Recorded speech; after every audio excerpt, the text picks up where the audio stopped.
ICU ಬೇಕಂತಾನೆ shift ಮಾಡಿದ್ದಾರೆ.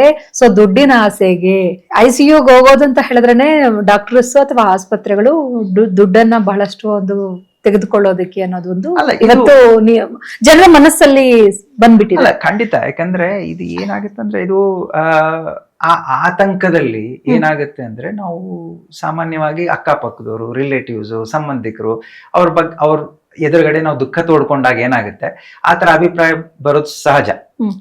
ಯಾಕಂದ್ರೆ ಇದು ತುಂಬಾ ಇದನ್ನ ತಪ್ಪು ಅಂತ ಹೇಳಕ್ಕಾಗಲ್ಲ, ಬಟ್ ಆ ಟೈಮಲ್ಲಿ ಆ ತರ ಅವರಿಗೆ ಯೋಚನೆ ಬಂದಾಗ ಅವರಿಗೆ ನೋಡಪ್ಪ ಹೀಗೆ ಅಂತ ಹೇಳೋರು ಇರ್ಬೇಕು, ಅವ್ರಿಗೂ ಅರ್ಥ ಮಾಡ್ಕೊಳ್ಳು. ಯಾಕಂದ್ರೆ ಒಂದು 10 ಜನ ಅಭಿಪ್ರಾಯ, ಅಕ್ಕಪಕ್ಕದವರು, ಸಂಬಂಧಿಕರು, ಫ್ರೆಂಡ್ಸ್ ಅಭಿಪ್ರಾಯ ತಗೊಂಡಾಗ 10ರಲ್ಲಿ 9 ಜನ ಇಲ್ಲ ಈ ರೀತಿ ಅಂತ ಹೇಳಿದ್ರೆ ಅವ್ರಿಗೂ ಆ ಆತಂಕದಲ್ಲಿ ಇರ್ಬೋದಪ್ಪ. ಪೇಷಂಟ್ಸ್ ಅಲ್ಲ, ಜನಕ್ಕೆ ಏನಂತ ಹೇಳಿದ್ರೆ ಫಸ್ಟ್ ಬರೋದೇ ICU ಅಂದ ತಕ್ಷಣ ಚೆನ್ನಾಗಿರೋ ರೋಗಿನ ತಗೊಂಡೋಗಿ ICUಗೆ ಹಾಕ್ಬಿಟ್ರು, ದುಡ್ಡಿನ ಆಸೆಗೆ ಅನ್ನೋದೇ ಡಾಕ್ಟರ್ ಇವತ್ತು ಬರುವಂತದ್ದು.